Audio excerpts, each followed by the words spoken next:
So at the end of the video you'll probably see this, me holding the snake that bit me a few months ago. But first let's get back. Hello guys and girls and welcome back to Ollie JHN. It's not the brand new Ollie JHN yet, but I can promise that is coming very soon. So this is another one of those filler videos.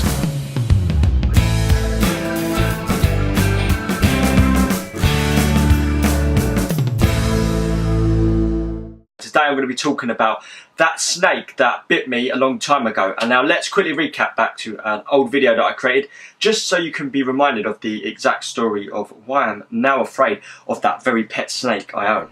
When my snake bit me a couple of years ago, which was my fault because I put my hand in while she was in hunting mode, she bit me here in the finger and I didn't even realise it was so quick. By the time I realised, she was already inside me. So there you have it, that's the backstory, and eventually we are going to be getting exactly to that very snake, Sydney the corn snake. However, just before that, we're going to be going into the main theme of this video, and that is fears. So I'm going to be talking about 5 scary moments. The last one will be that very snake, but first I'm going to talk about 4 other scary moments, and I just want to sort of talk about fears in general. Now at the end of this video I'm going to be talking a little bit more about the brand new Ollie JHN and what's to come and what's happening with that whole thing that's running behind the scenes at the moment. I have lots of ideas in my head, the content now has to be filmed and the artwork, the banners, etc. has to be created, but apart from that we are ready to go. So Ollie JHN isn't too far away.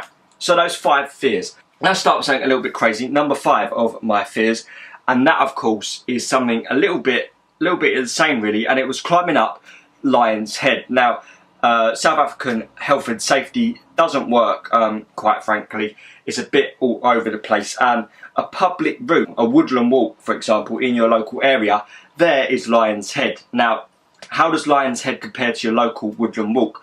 Well, it goes up 660 something metres, so to start with it's quite a high steep walk. But it's not just that, because a path going around a steep 600 metre walk or some steep slopes isn't too bad. It's when you have to start doing rock climbing on a public walkway where things get a little bit dodgy. Now, they do give you a few numbers and a few warnings on a big signpost before you take on the walk, but I was not expecting literal ladders, handles that you have to grab on and climb up. And I can't believe, looking back, that was actually vlogging me doing this. I was an idiot. Next is number 4, and that of course has to go to walking with lions. Now, something really insane, you have to put your full trust 100% into the guy that owns those lions, Wes. Yeah, he does know what he's doing. The fact was that him with one gun and 3 other guys aren't going to stop 2 lions pouncing on you. If they wanted you, they'd have you. So you pretty much have to stick to the rules, and that's staying within a group so you look bigger and stronger and something they wouldn't want to take on. And most importantly, just being sensible.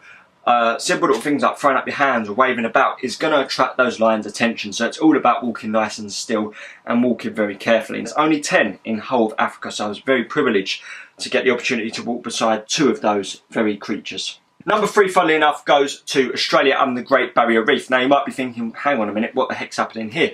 Why the Great Barrier Reef? Well, to be honest, this now comes into where I'm talking about fears, because fears are a perceived thing.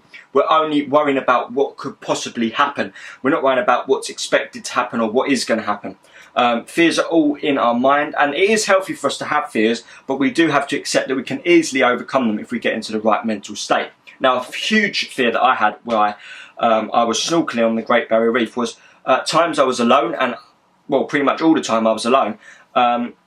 And you're snorkeling sort of maybe 15 metres above nothing, basically, some coral reefs and then a drop off. Now you see these huge big fish, some up to 1 metre long, and you start to think, hang on a minute, this is territory for big fish. Now, even though these fish aren't dangerous, when you see something 1 metre long swimming at you with some sort of ugly, scary looking face, it is actually quite creepy and scary. Reef sharks are pretty much safe, and I saw some big reef sharks, probably 1.4 metres, a fully grown black tip reef shark. Now, those things aren't very dangerous, and they sort of have a mentality to keep away from humans. However, it has been noted that there are bigger sharks. Now, in Australian waters, you have things like bull sharks, tiger sharks, and great white sharks, all capable of growing above 3 metres and all capable of easily killing a human.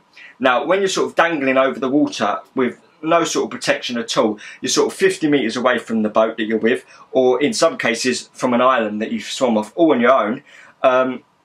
If something's coming for you, there's nothing to stop it. I didn't have any weapons, you know, I'm just swimming, snorkeling.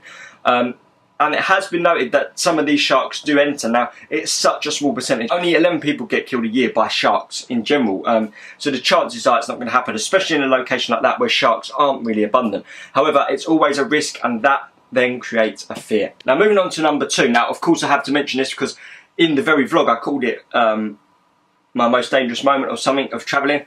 This was on the beautiful island of Perth, and that is Rottnest. Now, Rottnest is a haven for venomous snakes, and there's lots of signs up saying that.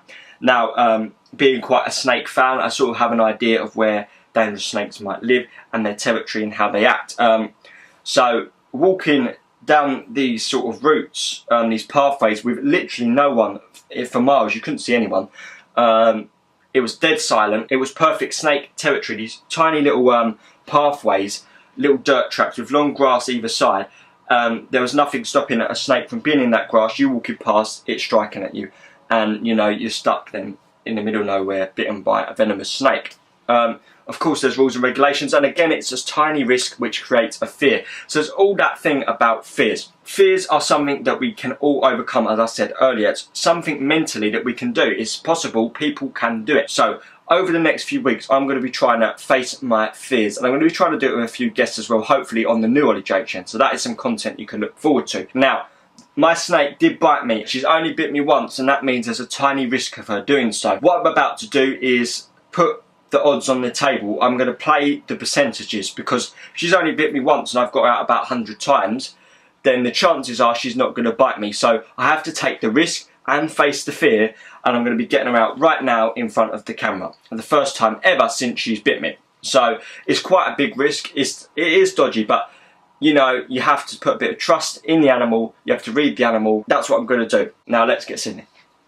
So there you have it. That is Sydney, and we finally managed to get her out. Now it's going to take a little while for the camera to really get focused and do exactly what I want to do, which is why the easy route is to get her a little bit closer to my face. Now that is the classic strike mode there, with that head coiled up like that and ready to strike. However, you can judge a snake to tell if it's going to strike or not, which is why, without bothering her too much, I can get her pretty close to my face. Now she's pretty good considering she hasn't been held for quite a while. She's very active, which is good as well. Now it's going to be a nightmare focusing on her, so as I said, it will focus near my face, so that's how we're going to get the focus like that. So you can see pretty crazy stuff. It's all about facing your fears. That's what this video has been about, and that is Sydney being held in my hand, the snake that bit me not too long ago. Coming up, I'm going to be trying to group up with a few people to face a group fear, a fear of spiders. One of the biggest fears in the world, arachnophobia.